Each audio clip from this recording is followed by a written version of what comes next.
Good evening. Good evening, everyone. Welcome to the Dole Institute of Politics. I'm Bill Lacey, the director of the Institute. We're delighted to have all of you here this evening. Let me briefly tell you about our upcoming programs here at the Institute. Our study groups began meeting today. Our Democratic fellow, John Toohey, who is teaching a fascinating study group. We got to sit through the first one today on politics and the media and how the internet and everything is changing politics. Meets every Tuesday afternoon at 4 p.m. in the Simons Media Room. Our Republican fellow, Alan Cobb, is teaching a study group called Citizens versus the Man, which is talking about participatory democracy, initiative, referenda, people's movements. And his study group will be meeting on Wednesdays at 4 p.m. On this Saturday, we have a special one-time thing. We have Women's Campaign 101, what you need to know before tossing your hat in the ring. That is Saturday morning from 8:30 to noon. It is open to women who think they may want to become political candidates and for men and women who think they may want to be involved in campaigns. It's not a typical garden variety campaign workshop. It's designed to help you know in advance what you should be thinking about before you decide to become a candidate.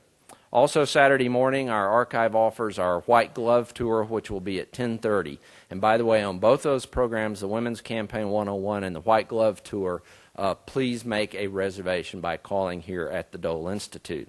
For students, we'll be having our second semester, spring semester Pizza and Politics session next Wednesday at noon, not tomorrow, next Wednesday the 8th at noon in the Malott Room at the Student Union. Come by for some pizza and some fascinating political discussion. And then also we're going to be meeting in the Simons Media Room next Thursday at 2 p.m. Senator Dole is going to be interviewed on Steve Scully's C-SPAN show, and there are going to be a number of campuses around the country that are going to be tied in, and the University of Kansas is going to be part of that. And so all students are invited to participate in that as well. And that's next Thursday, March 9 at 2. Well, thanks for joining us tonight. This is the final evening program of the Presidential Lecture Series 2006, The First Woman President. Let me begin by recognizing the individual who convinced Bob Dole to locate the Institute here at the University of Kansas, Chancellor Bob Hemingway. Chancellor?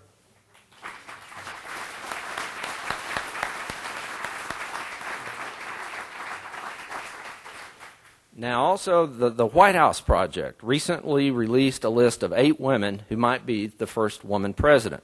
Well, I'm honored to have one of those women with us tonight. Please welcome Governor Kathleen Sebelius. Governor.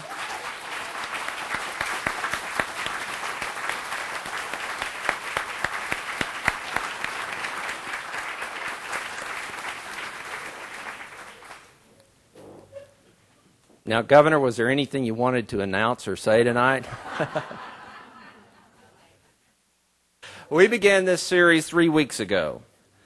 We've heard from a woman candidate for president, the journalist who wrote the book on the first woman president, from pollsters who told us how women are changing our nation, and from Republican and Democratic presidential campaign managers.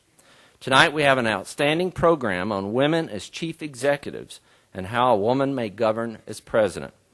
Please welcome Associate Director Barbara Ballard to introduce our special guest this evening.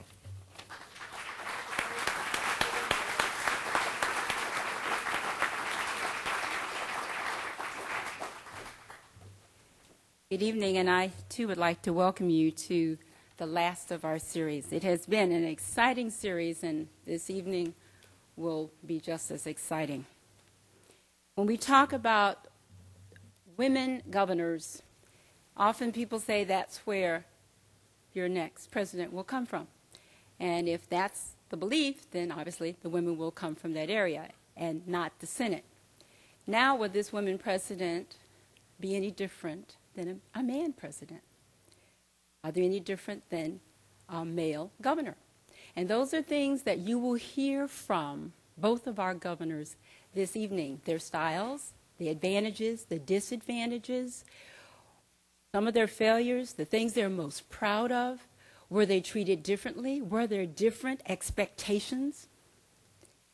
Were they judged differently? Those are things that we will hear, and then you will have your opportunity to ask questions, which is a trademark of the kind of things that we do all the time. I will start with Barbara Lee, who's our moderator this evening. Barbara Lee is a revolutionary woman investing in revolutionary change by helping women become political leaders and powerful participants in our democracy. A former school teacher and a social worker, she has committed herself to helping women gain and use political power as elected officials, activists, and voters. The Barbara Lee Family Foundation was what she created and she leads today. It's recognized nationally for investing in change. The foundation initiates and supports innovative projects to help women gain and use their political power. Lee is the driving force behind the groundbreaking Governor's Guidebook series that combines original research with a nationally distributed practical guide for women candidates seeking executive office. Lee's early support of women's voices, Women Vote, a nonpartisan effort aimed at getting the 22 million unmarried women who did not vote in 2000, the largest group of non-voters in our democracy. It was her goal to get them registered and to get them to vote in 2004 election.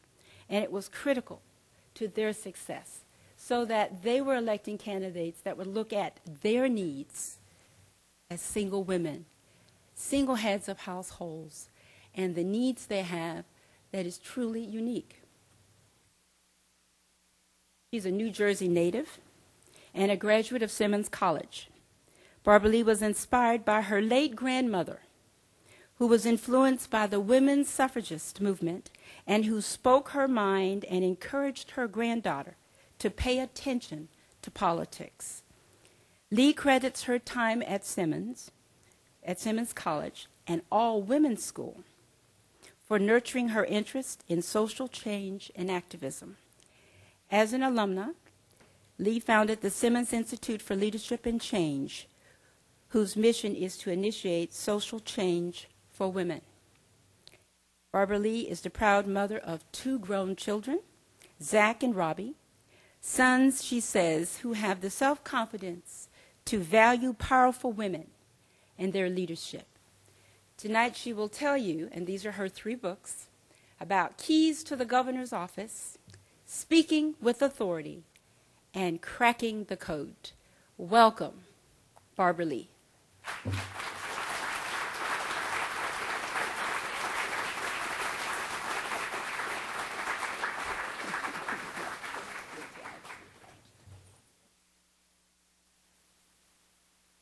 Next, I'd like to introduce to you Governor Jeanne Swift. Jeanne Swift, the former Republican Massachusetts governor, provides expert advice and guidance to early-stage education companies. Since 2003, Swift has been the general partner at Arcadia Partners, the leading venture capital firm focusing exclusively on education industry. Prior to joining Arcadia, Swift worked for 15 years in government, beginning her career as an aide to a state legislator. In 1991, she was elected to the Massachusetts Senate, becoming the youngest woman to serve in that body. In 1998, she was elected lieutenant governor, and in 2001, she became Massachusetts' first woman governor. She was the first woman governor in Massachusetts and the first governor in the country to give birth to twin girls while serving in office.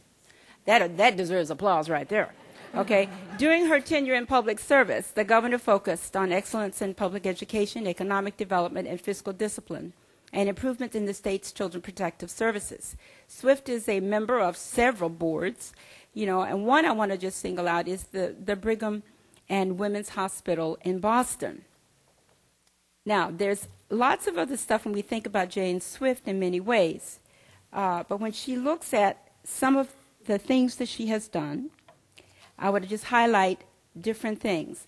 She's a graduate of Trinity College in Hartford, Connecticut. She's received 6 honorary doctorates, and she has held fellowships at Harvard University's John F. Kennedy School of Government and at Williams College.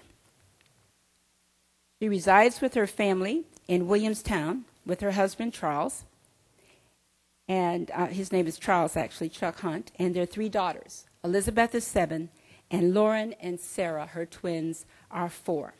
would you please welcome the first woman governor of Massachusetts, Jeanne Swift.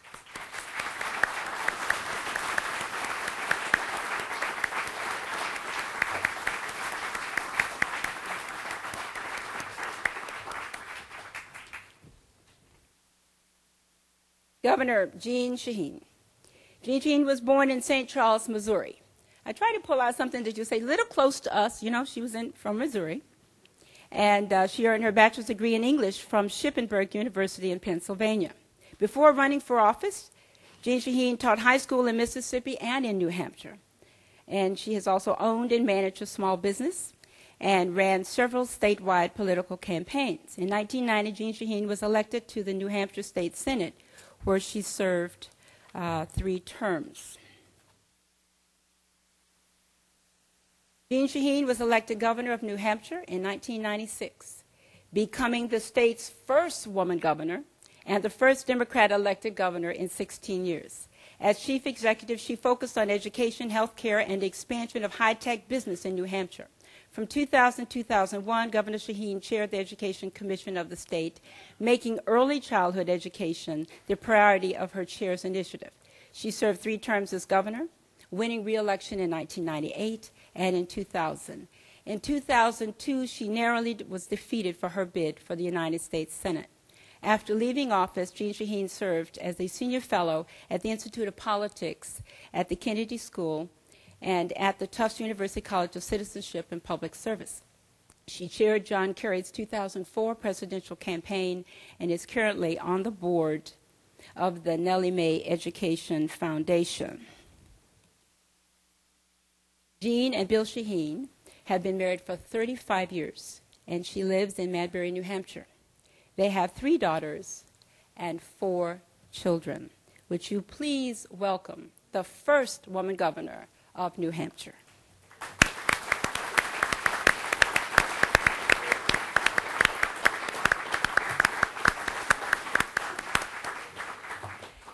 I made an emphasis to say first, because often when you think of the first, it's a little more difficult. People are expecting you perhaps to be perfect. You don't have room for error, and you have nothing to follow. You are setting the lead. You are the role model, and you will either make it or break it for the next person coming behind you. We have our first, and we have Barbara Lee with her research on women governors, and I think that's the first. So we have a lot of firsts tonight, and what we're hoping these firsts will create will be the second, the third, and the fourth. Please welcome all of our guests this evening, and we thank you very much. Barbara Lee.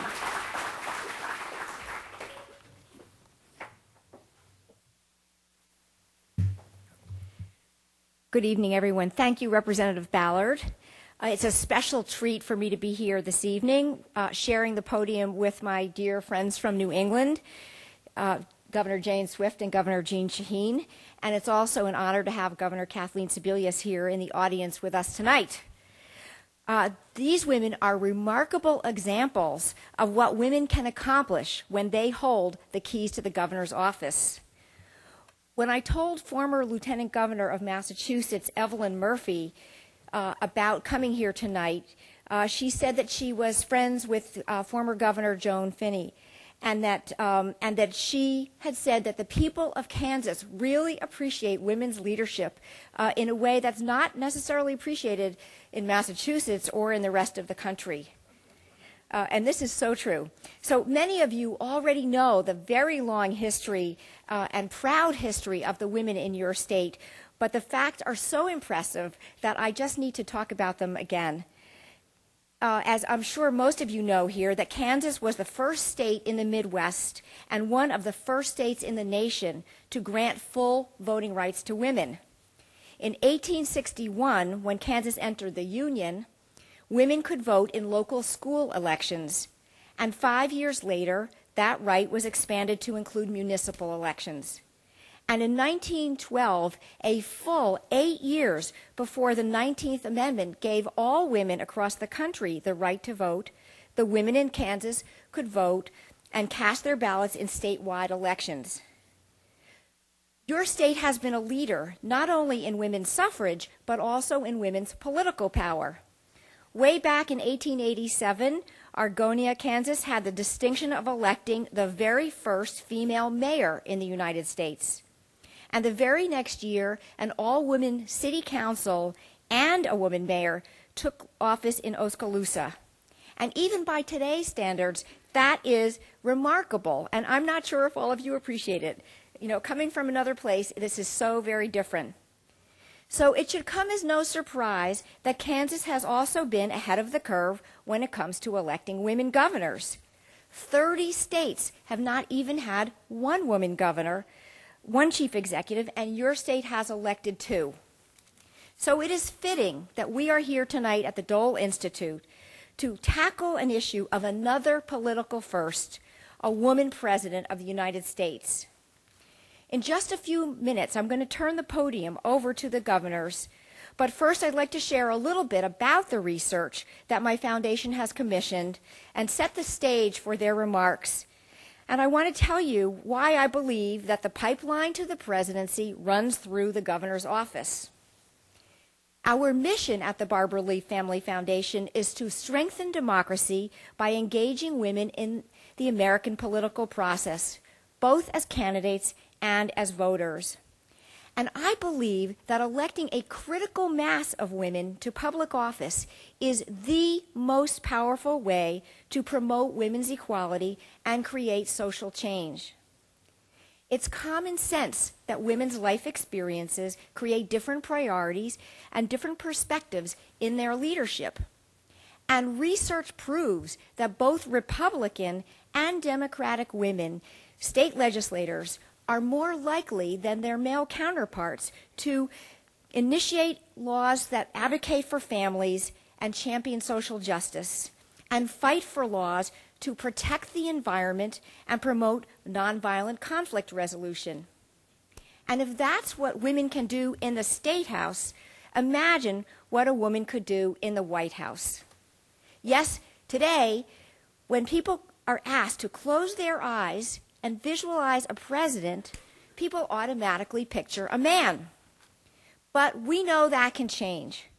The more we see women leaders, what I call above the fold, on the front page of the morning paper, and in the first segment of the evening news, the more voters become comfortable with women's leadership in every arena. So this has a snowball effect. When we elect more women, we engage more women in the political process. And the more women see the role models of other women like themselves in positions of political power, the more likely they are to get involved, to get out to vote, and even to consider running for office themselves. In 1998, when 10 women ran for governor and all lost, I was struck by the idea that before we could put a woman in the Oval Office, we first had to give her the keys to the governor's office. 4 of our last 5 presidents have served as governors, but I soon discovered that no one had systematically studied women's gubernatorial campaigns. So in 1999, my foundation began collecting data about the unique challenges facing women who run for office. And at that time, only 3 women were serving as governor, and only 16 had ever served in the entire history of the United States. Since then, 8 women have won the keys to the governor's office, and 3 women lieutenant governors have stepped up to the job, bringing the grand total to 27. This year, 5 women governors are up for re-election, and 5 more are seeking open seats or challenging incumbents. So we will be handing out the guidebooks later to you on your way out the door. And the guidebook series was created to make sure that women running for office have the tools that they need to create powerful campaigns. When you look at our research, you will also see that women running for office at every level can use these guidebooks as well. So let me tell you a little bit about what we've learned. Intuitively, we all know that voters have deeply ingrained preconceptions about women's candidates and women's roles. To succeed, women candidates must directly confront those preconceptions and prove that old stereotypes don't apply to them. Voters expect women to be good on kitchen table topics like health care and education, but women candidates must also become seen as authorities on issues like the economy and public safety, areas that were long considered men's domain. Women demonstrate their authority when they climb the ladder and earn credentials in statewide executive office. For example, the women who won gubernatorial races in 2002 had served as Attorney General, Big City Mayor, and statewide insurance commissioner. And voters assume that men can do the job, but women have to prove it. The problem is that even great credentials are often not enough for women to win. Women gubernatorial candidates must have a memorable record of achievement, something that people remember in the silence of the voting booth. And when a woman candidate has a record of going toe-to-toe with special interests or righting a wrong, voters know that as governor, she will continue to fight on their behalf. Let me give you two examples. The mayor of Maui, Linda Lingle, demonstrated her mettle by highlighting her managerial skills. Lingle took charge of a weak state Republican Party and rebuilt its fundraising operations, organized voter registration drives, and worked to increase the number of elected Republicans in that state. And today, she is the governor of Hawaii. Attorney General Janet Napolitano took on Quest Communications for deceptive advertising and for overcharging consumers, and today she is the governor of Arizona. The lesson is that women candidates win when they demonstrate strength and effectiveness through their record. But here, as well, women face a double bind. Female candidates must command a public image that conveys dignity, toughness, and authority. And at the same time, they must project the warmth and confidence that make voters feel comfortable. The dean of the Annenberg School of Communications at University of Pennsylvania, Kathleen Hall Jamieson, describes it this way: women need to speak softly and carry a big statistic. And voters, especially swing voters, rely heavily on emotional impressions when deciding whether or not a female candidate is up to the job. Image matters in every campaign, but in women's campaigns, a candidate's appearance and style, and what I call the 3 H's, can steal the spotlight from the issues. And the 3 H's are her hair, her hemline, and her husband. And if you don't believe me, just ask Senator Elizabeth Dole. When she was a candidate, I'm sure many of you remember that media coverage following one of her important speeches concentrated on her appearance, not on her platform. Rather than analyzing her ideas, they analyzed the coordination of her clothing, going so far as to note that her shoes matched the color of the carpet. Examples like that are why voters rely on debates as an unvarnished view of what a candidate is like. And here, just as everywhere else, performance and style matter just as much as what a woman has to say. And as for a candidate's marital status, here's how Senator Barbara Mikulski of Maryland puts it. If you're a woman and you're running for office, you're neglecting your husband. If you're married. If you're single, you couldn't catch a husband. If you're divorced, you couldn't keep a husband.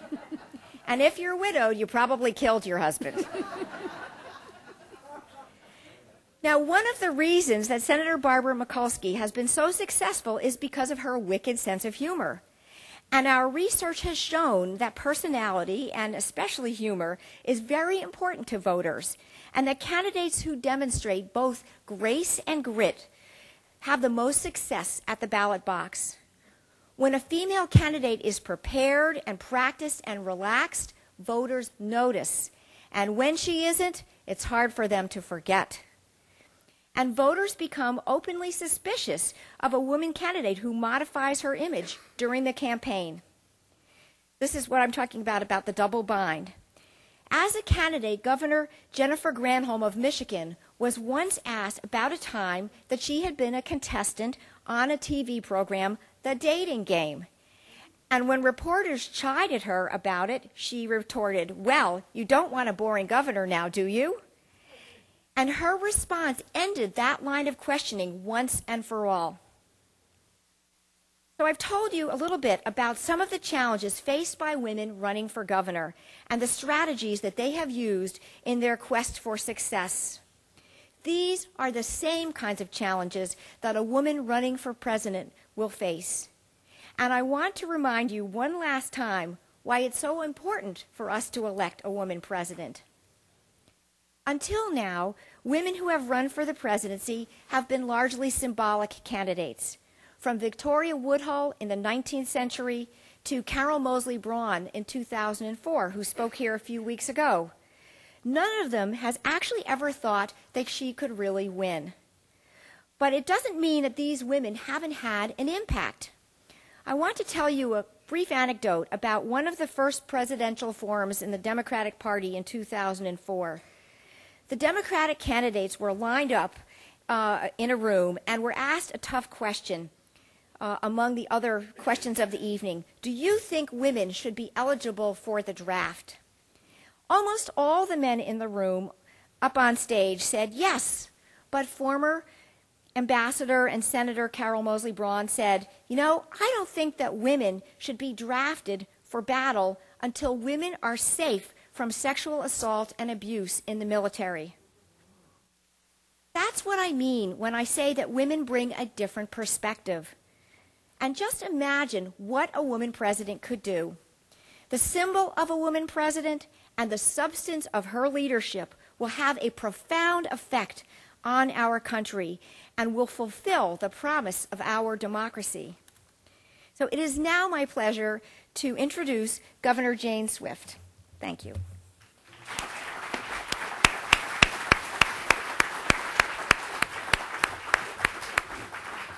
Well, thank you very much. I am thrilled to be in Kansas this evening. I was saying I have to travel to distant states now to get applause. It certainly doesn't happen at home. Everybody just wants to know where dinner is. I am pleased to be here as we visit what I guess has become the quadrennial question in the United States, which is the United States ready for a women president? And I am thrilled that you all are doing this panel here tonight.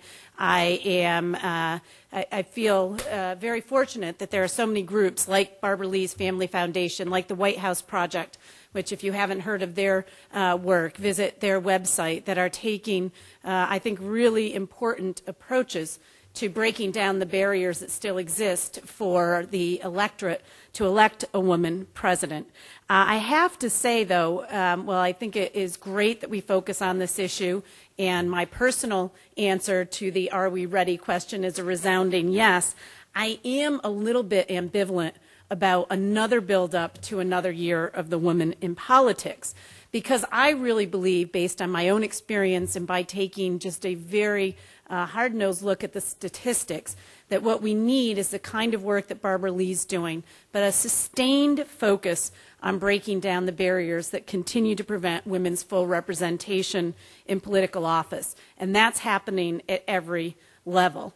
And realistically, I believe that to break the final glass ceiling for women in American politics, we need to fill the traditional pipeline of potential women candidates, and candidly, we need to do so much more aggressively and successfully than we have to date. As Barbara pointed out, Kansas has done a good job, but unfortunately the rest of the country is not keeping pace. I'll just share with you a couple statistics of where I think the pipeline starts, which are state and local office holders. Well, the number of women serving in state legislatures, which I believe is a very good starting point for a political career, has increased fourfold since 1971. The number hasn't really moved much in the last decade. In 2006, merely 22.8% of state legislative seats are filled by women. Just to put that in context, the number in 1993, long before I was pregnant, was only 20.5%. So the fact that less than a quarter of these important feeder seats are held by women shouldn't then surprise any of us that at the next level of representation, as we fill that pipeline toward the presidency, our representation is even worse. 16% of the seats in the United States House of Representatives and the U.S. Senate are held by women. And certainly we need to celebrate the 8 women who are governors and potentially viable candidates for the United States presidency, but I would submit that that number is still woefully too small. So that's the current situation, and one of the questions I thought I would address tonight is why? And this is my opinion. Not being an academic, I can just offer opinions and hopefully have some good quantitative data to back them up, but if not, oh well. So what actually you'll see if you look at the research is that, on a good news note, women who run for political office win as often as men do. There is an inherent challenge of beating incumbents, and that slows the progress when you're less than a quarter of the population to begin with. But I also believe that smart women recognize the daunting challenges to being a political candidate and an office holder, and I'll name the 3 that I think are the most important.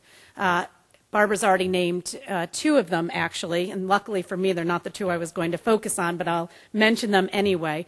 Differences in media coverage between male and female candidates, and then the inherent differences that voters have in their perceptions of women as CEOs. And then the last one that I will focus on, and I have some personal experience, is the lack that we have in the American political system today to good answers to the challenge of work-family integration. So if you look at the White House project, you'll see about the imbalance in the Elizabeth Dole campaign. When it comes to perceptions of women in leadership, Barbara Lee, I would submit, has literally written the book. That is research. It's backed up. And for those women, I hope some of whom are in the audience, who are on a path to the presidency, there is literally a roadmap for what you need to do to successfully attack that type of a campaign. But my focus is a little bit, considering my personal story, on how do we allow women to fully participate in politics as well as fully participate in the rest of their lives. Certainly work-family integration is an issue that isn't just facing women who choose politics as a career, but all industries, not-for-profit, academic institutions, and corporate entities. However, I would say that the highly public nature of political careers and some of the unique demands of those jobs create some different challenges. And in many cases, sadly, the public sector hasn't actually made anywhere near the strides that we're seeing in the private sector in helping women and men, but it's primarily an issue that impedes women's progress to balance those responsibilities. Yet, and I might be a little controversial here, but it's my hallmark back home, so I might as well go for it. I would submit that unless we attract women who are mothers and women who hope to one day be mothers into the political realm, we'll never overcome the challenge of filling the pipeline that impedes our progress to governor's offices and to the U.S. presidency. It's basically, and this is my one statistic, and it's not really even a statistic, but it's pure mathematics. An overwhelming percentage of women in the United States of childbearing age have children, and an overwhelming number of teenage girls express a desire to marry and have children. Yet, and not surprisingly, when you look at the ranks of successful political women, a large number of them are childless, and an even greater number of them began their political careers when their children were already grown. Of the 8 women, actually, that the White House Project is currently profiling as potential, viable, legitimate candidates for the presidency in 2008, one of which is your governor, half of them have never had children. That is not consistent with the female population in the United States. Now, this is a point where I'm going to back off of being controversial because I do want to be really clear that raising that issue has nothing to do with questioning other women's choices. I've been on the receiving end of that far too many times to start playing that game. But I do raise it to support my hypothesis that part of the challenge in getting more women to run successfully for political office is that they're deterred from pursuing a campaign and elected politics by the challenges of motherhood. So let me tell you what I think are some of those challenges, and then I'll actually propose a handful of solutions, and then I'll sit down. First, long days. Governors who are here today can tell you about that, and lots of nights and weekends. Basically, when you're a candidate for public office, you need to meet people when they're generally not at work. And that happens to be the time when, if you're a parent, they generally would like for you to be at home. And so being out nights and weekends isn't a dream job for people with young children at home. Secondly, there are certain inflexible work periods. You cannot reschedule the election if your child comes down with the flu. You have to be out there, and there are times, and I can tell you personally, where you have almost unbearable choices to be made because dates can't be changed, and the inflexibility of an election dictates what you need to do professionally. And any of you who have children, men or women, know they're notoriously unpredictable and apt to be sick on the biggest, most important day of your life. I don't know why that is, but it's true. And lastly, something that actually Barbara Lee has done some research on, which is that the public actually has a discomfort of mothers with young children choosing demanding work. There is, I think, the appropriate feeling in the electorate in all states and in the country that people choose to go into politics. Whether you're a man or a woman, it's something that people actively seek out. What makes people uncomfortable is that women with young children would choose such demanding work. Now, the fact that I work as hard today as I did when I was in office is lost on some of those people. But the fact that you are in what some people see as a discretionary activity with young children at home, the research shows makes voters uncomfortable. In fact, I believe the research that Barbara's done shows that women with young children encounter resistance among older voters of both genders and all parties because they fear that at a critical time, women will put their children ahead of their work.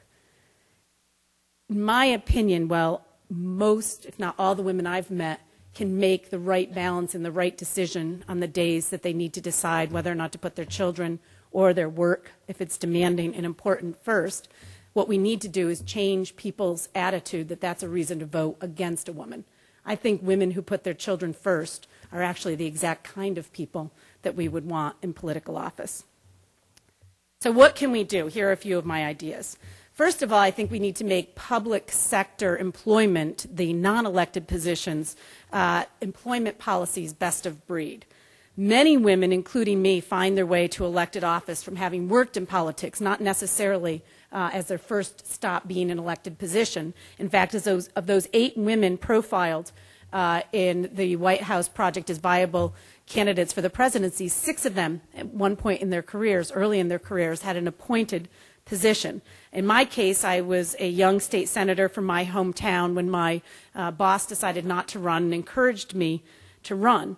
And of the 2 women on the White House project list who didn't hold those positions, Hillary Clinton, I would say, was inarguably seen as qualified because of the non-paid, non-appointed work she did as a first lady to a governor and a president. And the other woman who went very early to the United States Congress, Olympia Snowe, did so by what had traditionally been a way to get into politics, which is taking over the seat of her husband, who tragically died very young.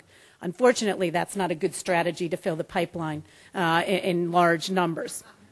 Barbara Mikulski's comments probably working in there somewhere, witty, that I can't come up with. But I also know that working in those jobs is incredibly important. You get tremendous experience and the confidence and the visibility to run. I know how hard public sector employees work, and I know how important the jobs are that they do, but I also know something else, because it's something that I did when I was governor, that in those jobs you can create the kinds of benefits and flexibility for mothers who either need to or want to keep working. In fact, I would say it should be the public sector setting the standard on workplace policies. Yet I know, and I bet all of you think Massachusetts is a wickedly liberal state. In Massachusetts, when I took office in 1999 as lieutenant governor, we were miles behind the private sector in terms of family-friendly benefits.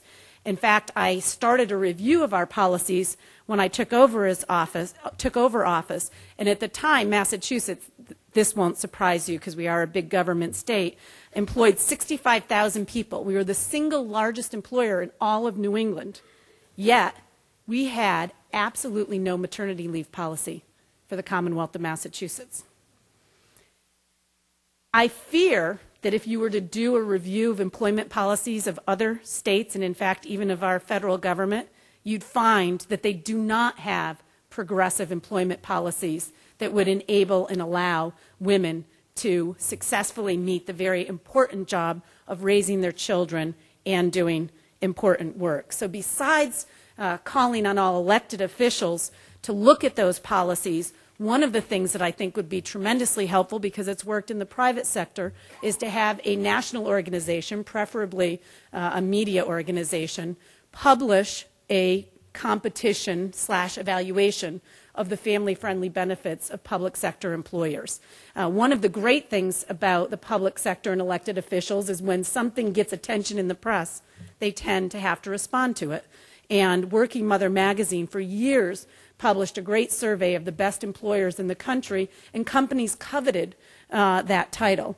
If there was a similar publication of the benefits and or the lack thereof in public sector employment organizations, I think you would see some necessary change.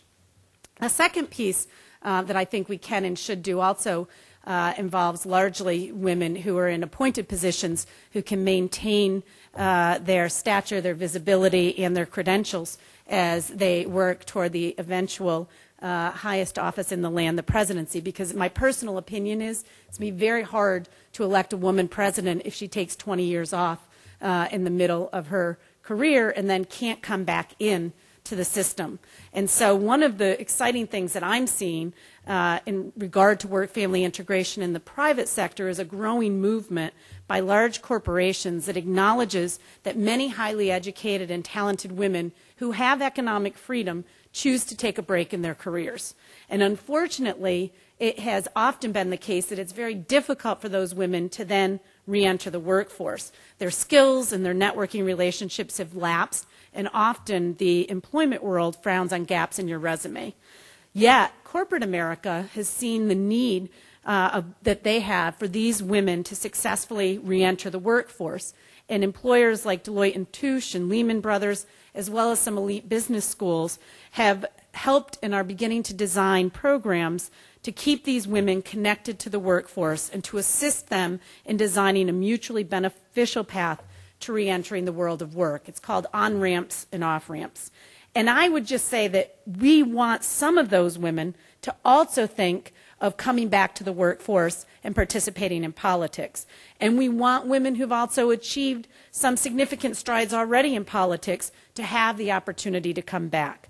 The National Women's Political Caucus has actually a great program that identifies potential women candidates for high-level appointed jobs in new administrations. And I think they or some of the other credible programs in our country, like the Center for American Women in Politics at Rutgers, the White House Project, or the Lee Foundation, could and should develop a program to identify women taking breaks in their professional careers and seek to engage them in continued political involvement.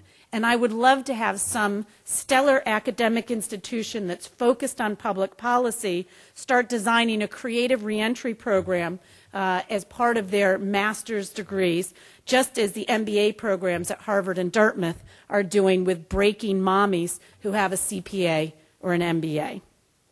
Now, this is where I'm going to be controversial a little bit again.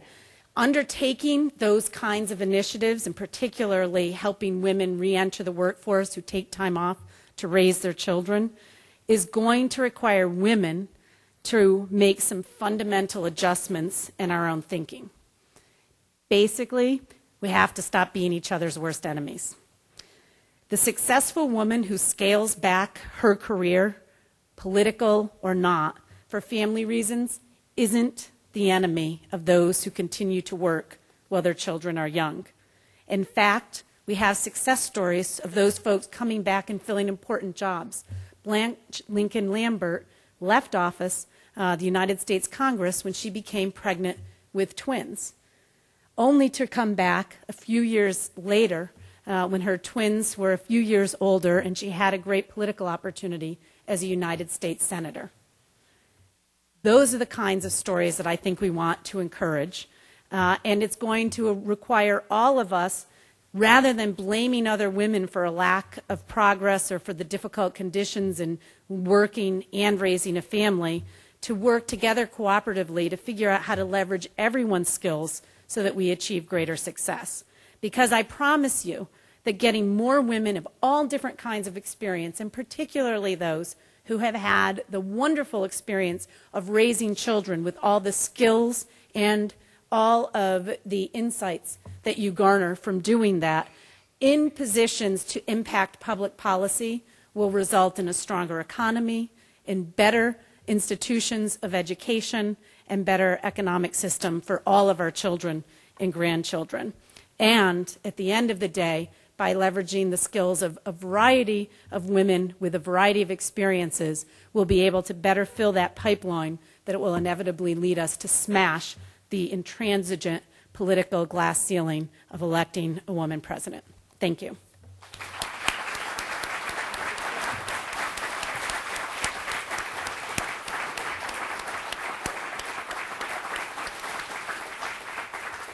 Thank you so much, Governor Swift. I learn something every time I'm on one of these panels, and it's always very exciting for me to be with the governors. Now let me bring up Governor Shaheen to the podium.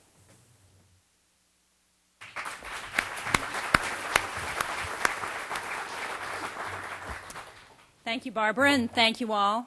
It's always nice to be in a Republican state with a Democratic woman governor.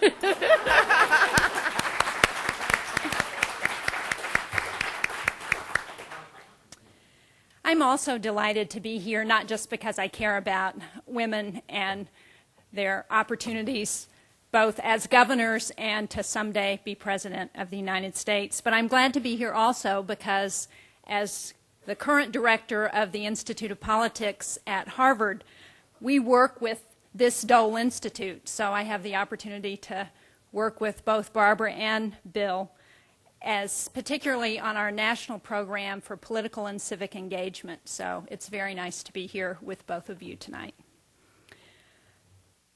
You know, I got involved in politics on the campaign side. In fact, that's how I first met Governor Sebelius. And so I come out of that effort. I started out as a volunteer and then went on to manage four statewide campaigns in New Hampshire, 2 for governor and 2 for presidential primary candidates. So I really didn't think much about the challenges of being a woman governor. I got elected before Barbara's research, so I didn't have the benefit of that. But it was really when I first started running for governor that began to occur to me that maybe this was going to be a little different. I remember that not too long after I announced my campaign for governor that I had an interview one morning with 2 women who I wanted to talk to about being my media consultants. And I was all dressed up for the campaign trail, you know, I thought I looked like the official candidate. And I walked into the interview and one of the women took one look at me and she said, "Get rid of that pocketbook. Governors don't carry pocketbooks." Of course, after I became governor, my state troopers carried my pocketbook.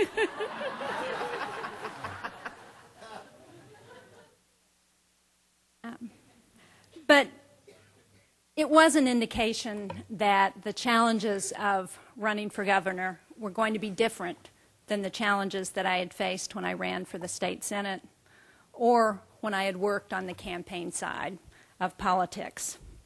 Now, I was very fortunate personally when I ran because my youngest daughter was 10. I had a daughter in high school and a daughter in college. And as you've heard from Barbara and from Jeanne, one of the challenges that women have when we're running, particularly for executive positions, is how do we balance work and family? Well, I was fortunate because my husband was a judge at the time. He left his judgeship to help me run for governor. My oldest daughter, who was a college student, left college for a semester to help on the campaign. Her fiance at the time quit his job to help on the campaign. So it became a real family affair. And that said something to voters about my ability both to manage a family and to manage public office. Of course, we were very careful to make sure that my husband was never in a position to appear to be making decisions on the campaign because we didn't want to let voters think that he was in charge. One of the things that I discovered after I got elected was that voters really weren't sure what to expect from a woman governor. One of the questions that I frequently got was, what's it like to be the first woman governor? So I developed the standard answer. Gee, I don't know, I've never been a man governor. But I remember one incident not too long after I got elected. One of the issues that I had run on was the importance of expanding public kindergarten. New Hampshire was one of the few states without statewide public kindergarten. And so I spent a lot of time, it was the first bill that I introduced as governor, I spent a lot of time campaigning in the state to try and get that legislation passed. And I remember going to an elementary school in my hometown, having a great discussion, meeting with parents, meeting with teachers, going into the classroom and talking to the students about why it would be important to have public kindergarten. And I felt really good about the occasion. And a couple of weeks later, I heard from my state trooper that he had run into the parent of one of the children in that classroom and how disappointed the kids all were when they saw me because they were expecting the first woman governor to have a magic wand and a Cinderella ball gown. You know, that people weren't quite sure what to expect from a woman governor.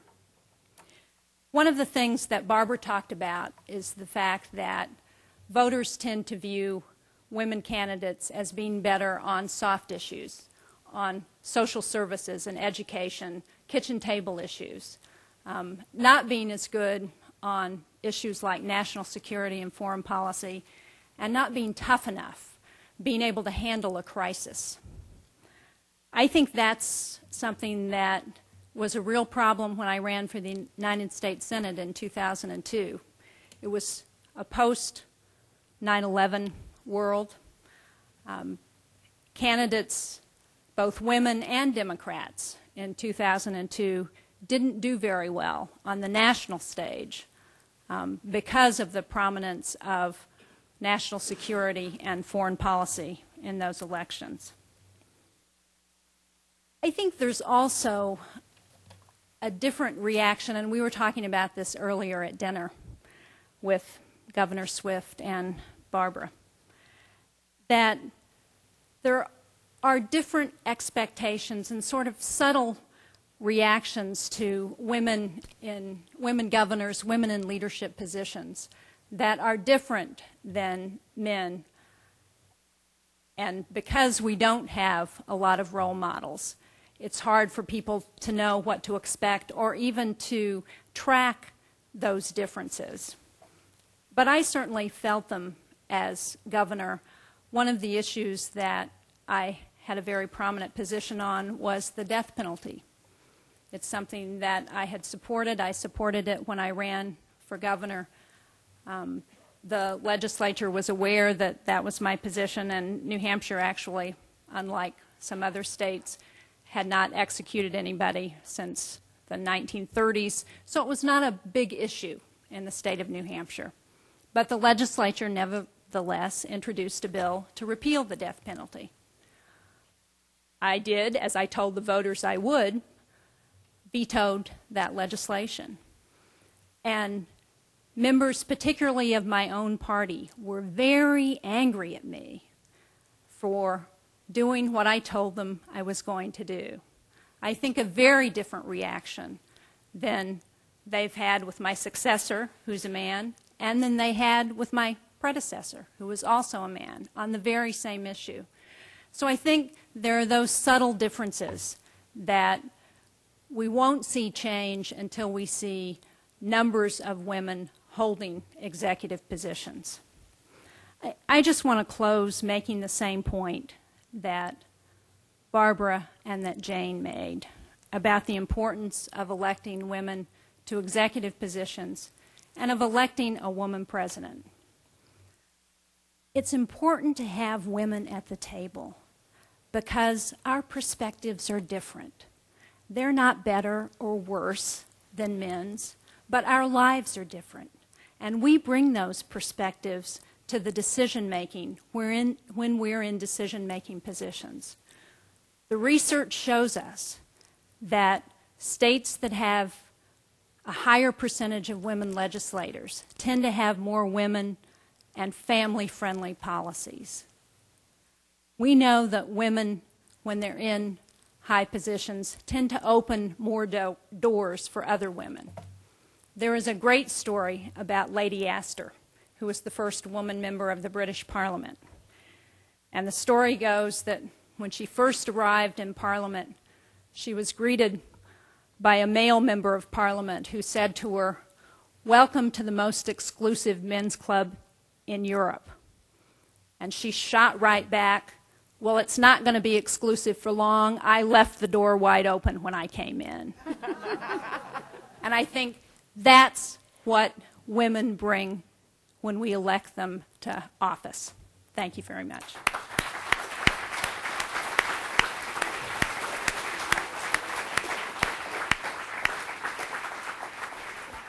So I had some questions of my own, but I think I'm going to just open it up to the audience at this time. And if any of you can stand, that would be great to stand and ask questions.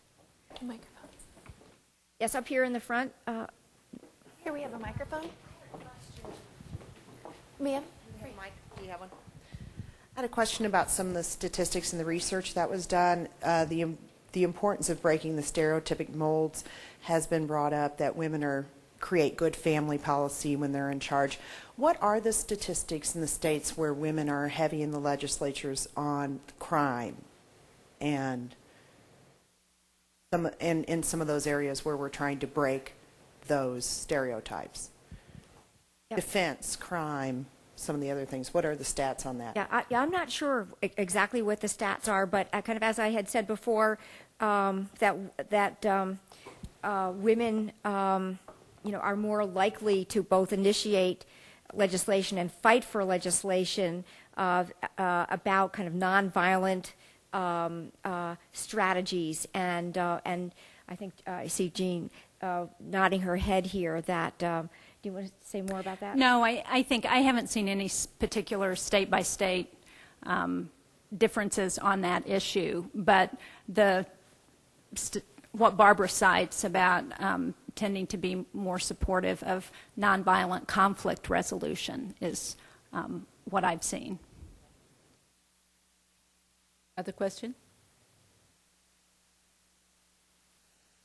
I just wanted to make a comment, and you said this very quickly, so I'm not sure I caught it, but when you were talking about different states having different maternity leaves or family leaves, that it's really important that we think that it's for men as well. So it is extremely interesting in the research. So I was also talking about the employment policies. Very few states, although some are starting to have a mandated family leave policy for all citizens. I was speaking specifically about the policies that we have for our own state employees and public sector employees, and we did extend those benefits to both women and men. both for adoption as well as for the birth of a child. But traditionally, women will be in the position to need to take some time off initially. And in fact, in Massachusetts, the only policy we had was that you could take accrued sick time, but if you were going to miss more than 2 weeks, even if you had the sick time accrued, that you had to have a note from your doctor saying that there was a medical reason for you using your sick time after the birth of a child. But it traditionally has been women who will access and utilize those policies more widely than men, but once they gain acceptance and people understand in the culture that it's acceptable, then you'll start to see men use them as well. Great. So before we take any more questions, Representative Ballard said I really could take a couple minutes to ask some of the questions that I prepared.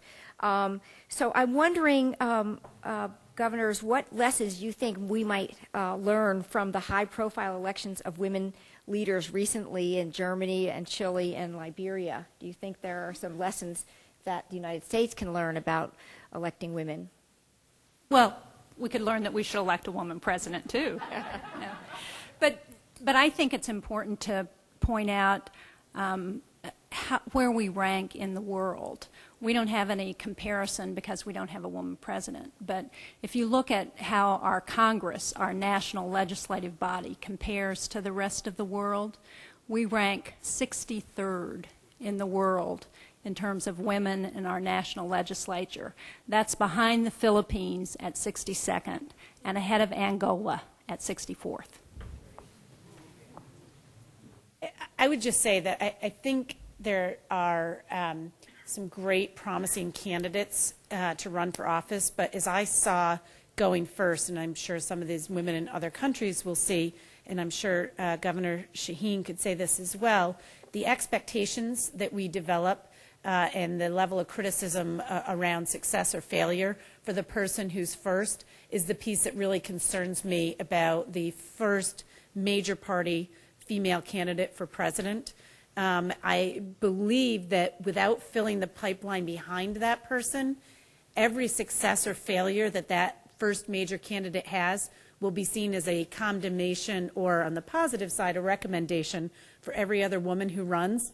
And I always say to people, just reverse it. So if, I'll pick on my own party, which probably I shouldn't do at this point in time, but, if George Bush does something that people don't like, you don't really ever hear people saying, I knew if we let a guy be president that would happen. And it's the same, I often have people, because these issues of women working when their children are little are really controversial to some people. And I would often have women say to me, but is it fair that women who take time off should come back because they have children, should come back and be in the same position as women who worked? And aren't women who try to work and have these big jobs just trying to have it all?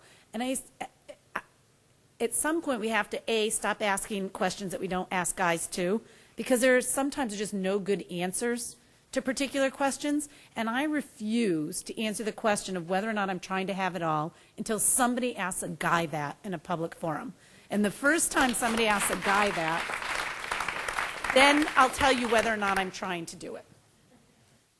Great. So let me ask a couple of other questions. There was a poll released on February 5th by the CBS News that shows that 92% of adults say that they would vote for a woman president from their party if she were qualified. Do you think that these numbers are accurate? And are we really ready? I think, as everyone has said, the important thing is we're never going to know the answer to that until we see some women candidates for president. And the important thing for us is to get women, as Governor Swift says, into the pipeline. We have 500,000 elective offices in this country, and we need to encourage women, particularly young women. Here at the University of Kansas, we need to encourage the young women who are here to get active politically and encourage them to run for office, because that's how we're going to see things really change. I think we're ready for a woman candidate, but I think that our expectations and the margin for error that will allow that candidate are issues that we need to do a little soul searching around. Just in response to that, although this has been my mission for the past 10 years to work on all of these strategies to elect a woman president, I really in my heart feel that the real social change will be when we have elected the second woman president.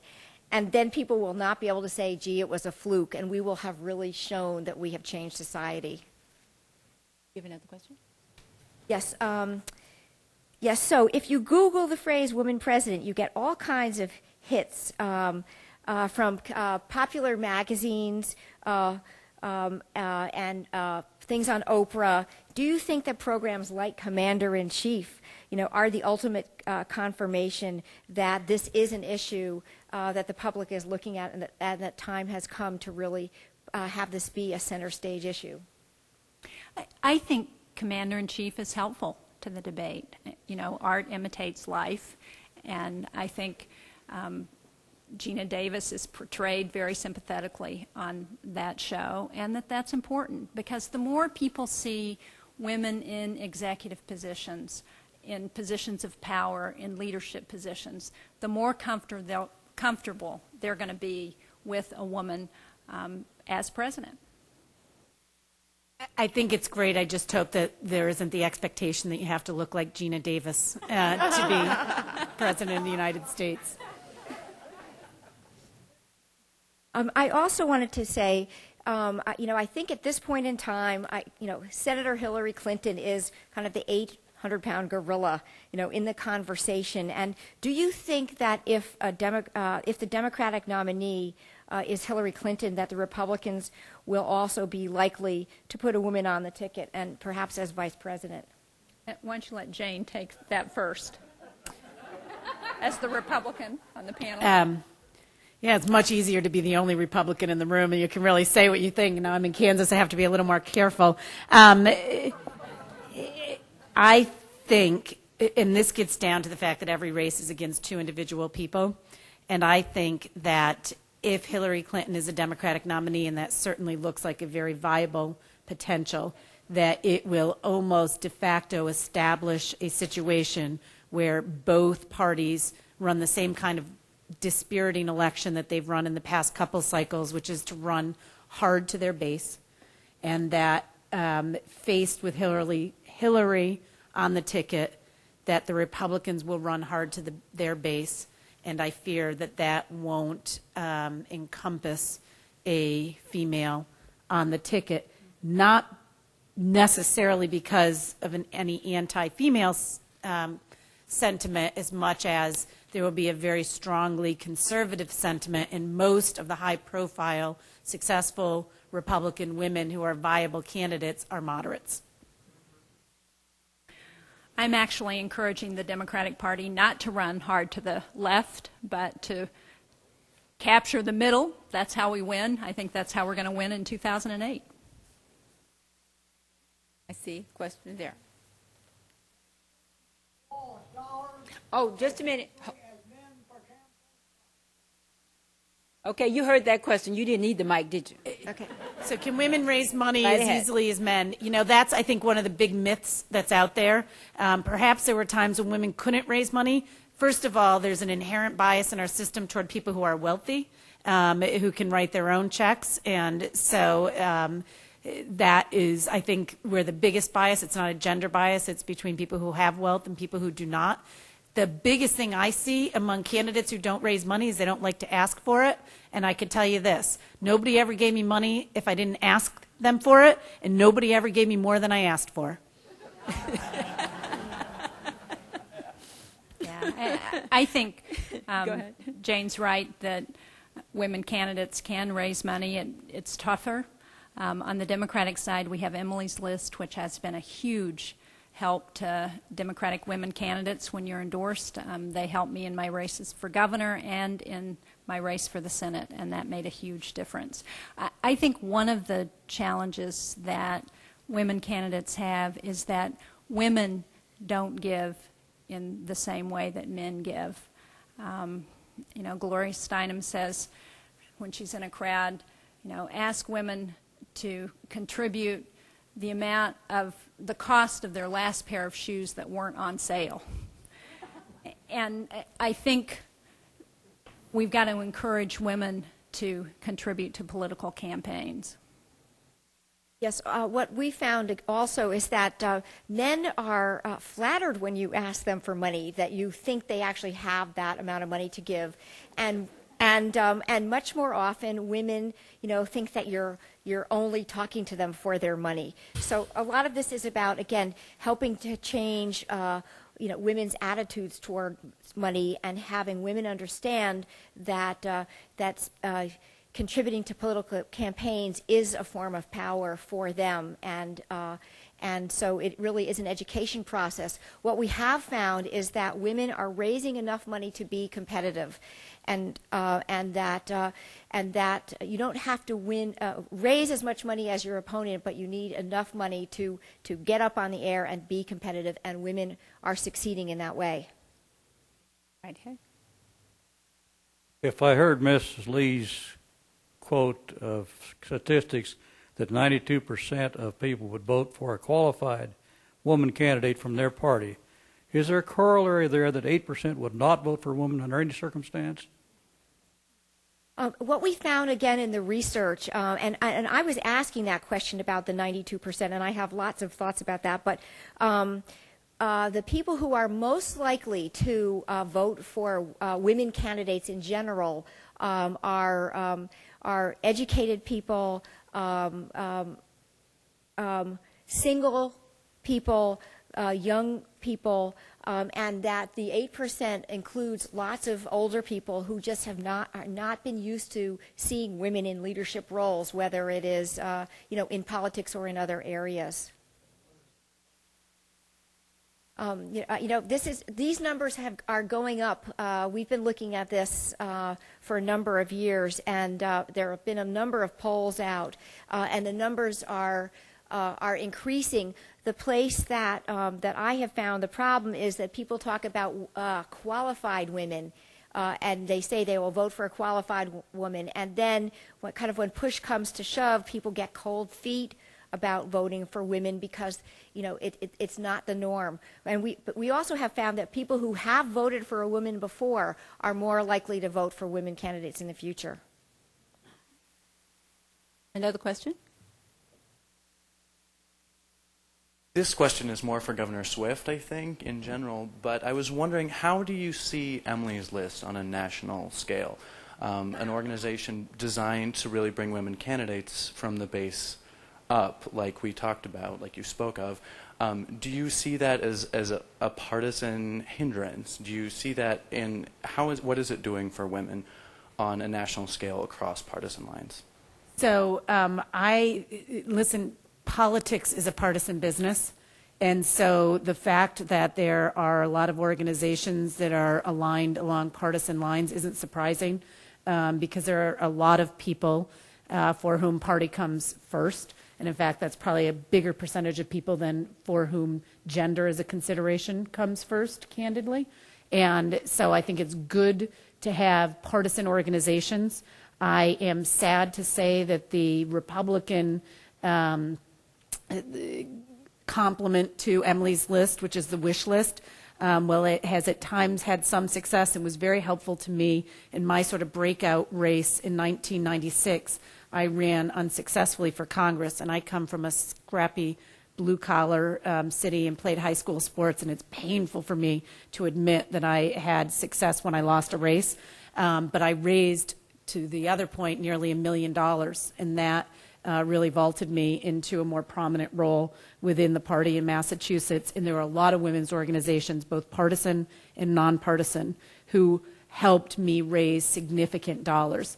And they helped me do it in the traditional ways. So a lot of these women were organized in Washington and had friends in the lobbyist and PAC community and put me on the list of candidates, challengers who are viable and should get funded. So I think that the best partisan and gender-oriented organizations know how to work the existing system, and that is a system that is based around two political parties.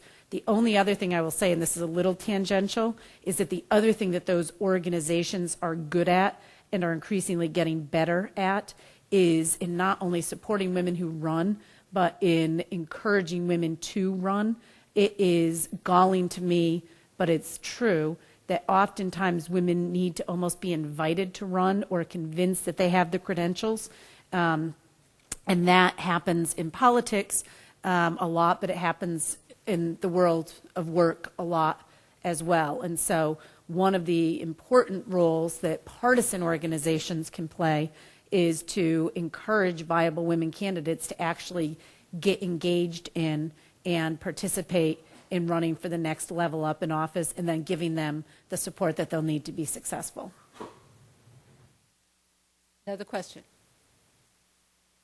Yeah, maybe you've talked some about this, but it seems to me from what I read that the institutional structures of both political parties remains very firmly in the grasp of the network of men who continue to dominate the decisions in both of those parties, to the extent that they're just simply pre-programmed to support their male colleagues. That's the network.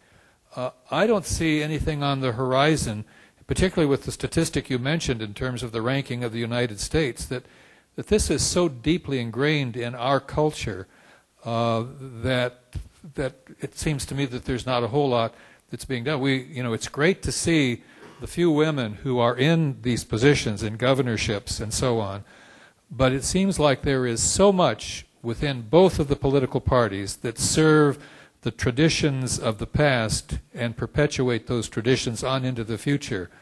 I'm delighted to hear the optimism that's expressed about a woman president in some of our lifetimes, but it seems to me that there are some awfully strong male networkings in both political systems that makes that perhaps more of a dream than a reality.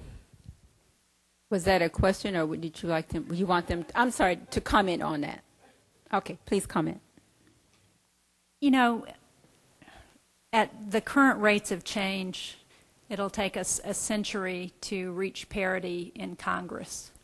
I actually think we've got a much better shot at electing a woman president than achieving parity in Congress anytime soon. And I do think that we're seeing a lot of change. When I got elected, I was only the 14th woman governor elected in the history of the United States. Well, now we've had 27 women governors. We have more women governors now than we've had at any time in the history of this country. So it's not enough. I want to see it change a lot faster, but I think we are seeing movement, and that's important, not just for women, but it's important for the country. When I got started with this work, I started with the concept of the presidency, thinking that the presidency would make the biggest difference. And one of the things that we have found, again, in some of this research, is that many women don't pay attention to politics because they don't think that politicians are thinking about them, that politicians haven't walked in their shoes, and again, they haven't seen those visual role models. So it is, I am hoping, very likely that once we see a woman president, that will actually help to speed up change in a way that we haven't seen before. Any other questions? Yes, right in front, right here. Just a minute. The microphone, please. Isn't that 92% that would vote for a woman very discouraging? If you think in terms of immediately having 8%, if you think of 8% that wouldn't, isn't that building the playing field awfully heavily? Well, these numbers have gone up so dramatically since in the last 10 years since I've been doing this work. Back then, I think the number was more like under 70% of people only 10 years ago said that they would not vote for women. So I think we just have to take a look at, this is making change, and every single woman who gets elected governor or senator is actually, and every single woman who runs for those positions are creating these new role models that will help people to change their minds. But I would think that you'd have to have nearly 100% before it would be an equal playing field. Not so? I actually... But would you ever ask that question? How many of you would vote for a man? Right.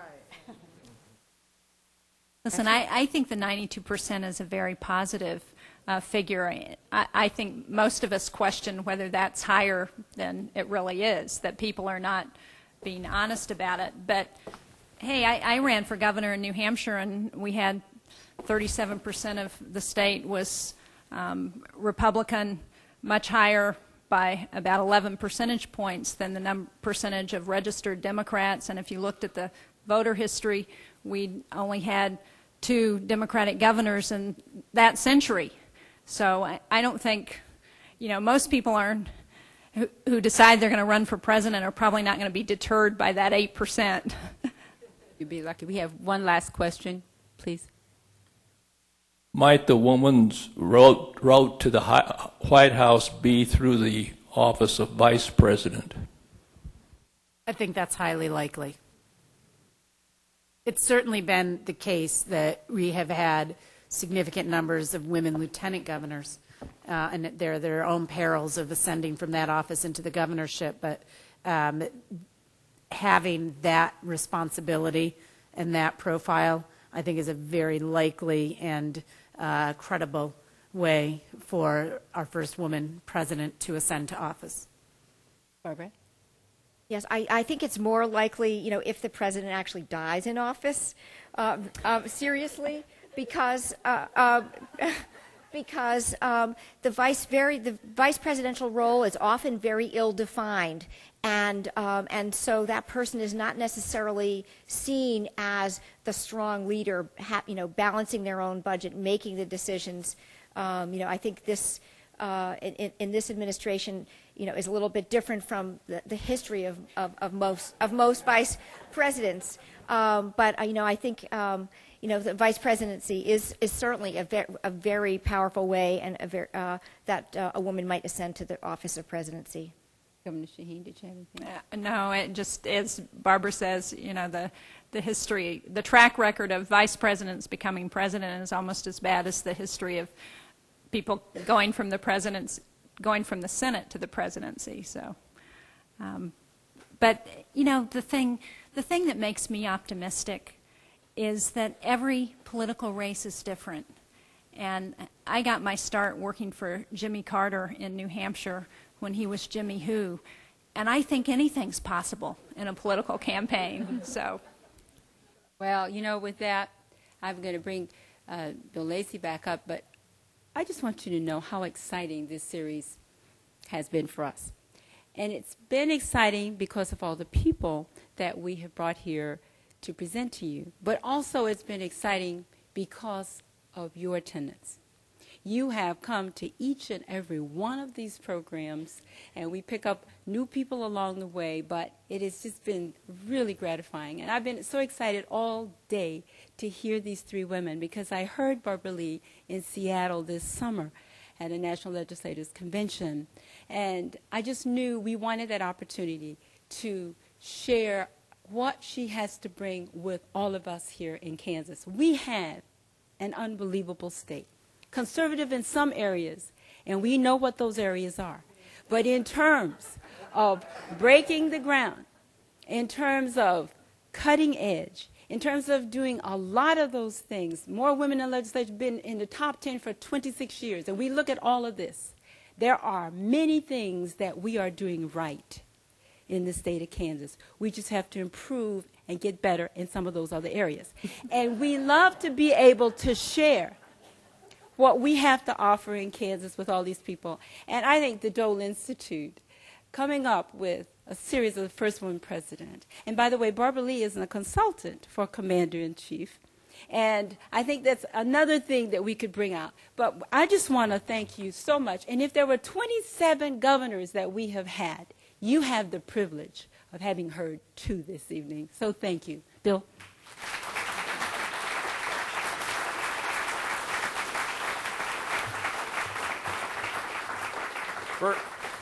First of all, I want to thank our panelists tonight. This is a terrific program, and so please join Barbara Ballard and me in thanking them for their time tonight. Thank you.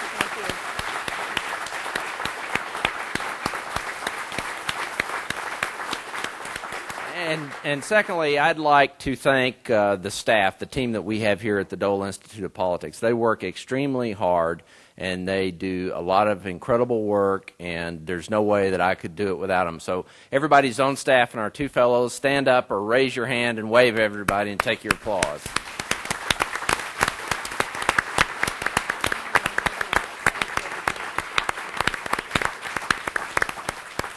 And remember that one of the best parts of the evening is yet to come. You can pick up copies for free of Barbara's research, Barbara Lee's research, and it's going to be back. Is it on the table, guys, back there? Okay, and it's a gift from the Barbara Lee Foundation to you. Please pick those up, read them, enjoy them, and thanks, and have a wonderful evening. And pass them off to people you'd like to see run for office.